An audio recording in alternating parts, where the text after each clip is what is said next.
Bismillah, alhamdulillah, wa syukurillah. Sampai kita pada hari ini, yaitu hari ke-37. Suatu nikmat yang besar ketika Allah memberikan kita keistiqomahan untuk menjalankan sesuatu. Apalagi amalan yang insya Allah itu adalah amalan soleh. Maka senantiasa perbaharui niat, luruskan niatnya selalu bahwa kita melakukan ini adalah karena ingin mengharap ridho Allah Subhanahu wa taala. Kemudian jangan pernah tinggal untuk mendoakan anak-anak kita serta mendoakan diri kita sendiri untuk selalu istiqomah. Kemudian Allah mudahkan dan Allah karuniakan kecintaan terhadap Al-Quran. Baik Ummahat, hari ini adalah hari ke-37 dan ini hurufnya yaitu huruf ya. Nah, huruf ini diflashkan masih ya minimal 5 kali dalam sehari. Jika anak misalnya udah bisa diajak untuk mempelajari 2 huruf atau 3 huruf sehari, silahkan, agar lebih cepat selama tidak lupa-lupa ya. Maksudnya anak memang bisa mengingat lebih dari 1 huruf itu per hari. Kemudian huruf-huruf dari A sampai Ya yang fathah dan juga dari Ma sampai Wa yang mat fathah itu tetap dimurajaah, bisa dengan games, bisa dengan tebak-tebak huruf atau ngambil huruf dari satu tempat ke tempat lain, atau diminta anak mengambil, kemudian jika benar minta anak untuk menempel, atau dengan memberikan kepada abinya atau kakak-kakaknya, dan ide-ide yang lainnya. Silakan diinovasikan saja. Baik, yang selanjutnya adalah mentalkinkan surah An-Naba ayat 37.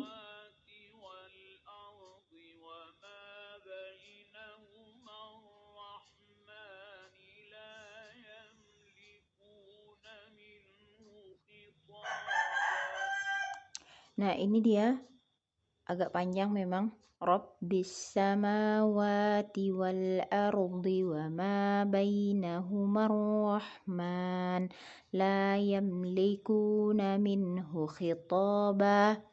Ini ditalkinkan lebih sering dari biasanya dan diputar lebih lama dari biasanya karena ayatnya sedikit panjang. Kemudian insya Allah jika anak sudah terbiasa menghafal, maka insya Allah ini tidak akan susah ya. Anak insya Allah mudah hafalnya, berhusnuzon bahwa mereka Allah mudahkan. Kemudian yang selanjutnya adalah memutar per surah seperti biasa.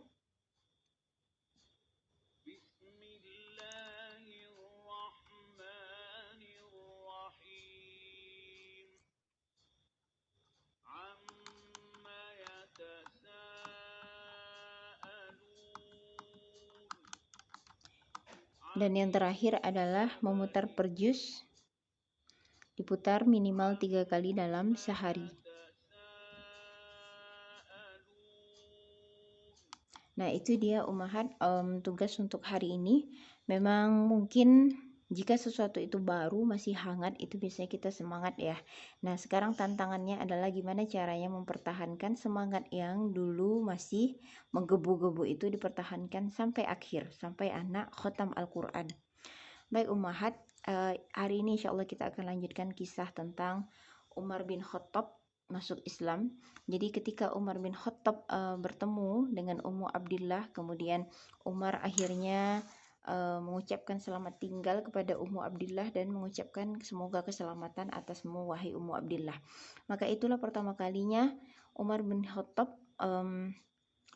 berlaku lemah lembut terhadap kaum Islam, yaitu orang-orang beriman.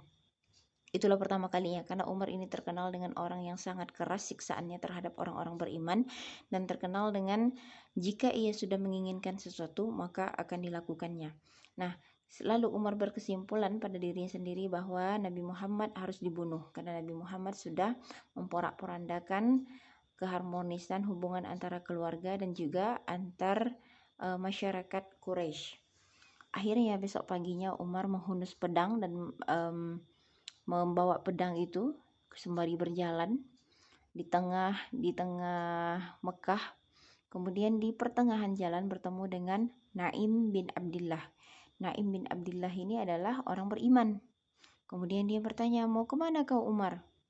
Kemudian Umar berkata, aku ingin membunuh Muhammad. Karena tadi dia sudah berkesimpulan bahwa Muhammad ini adalah orang yang memicu semuanya terjadi, membuat orang mencaci maki Tuhan mereka, kemudian mencaci maki nenek moyang mereka, dan juga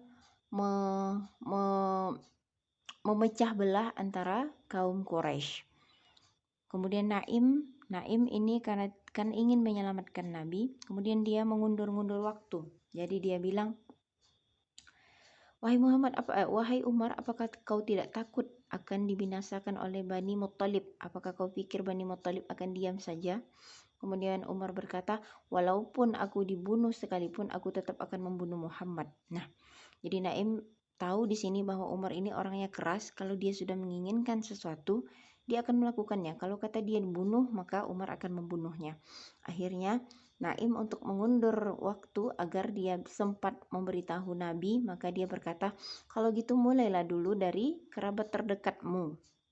Naim berkata seperti itu bukan untuk mencelakakan kerabatnya Umar, bukan, tapi untuk mengundur waktu Umar membunuh Nabi Muhammad, sehingga setelah ini dia bisa menyampaikan kepada Nabi Muhammad tentang hal itu.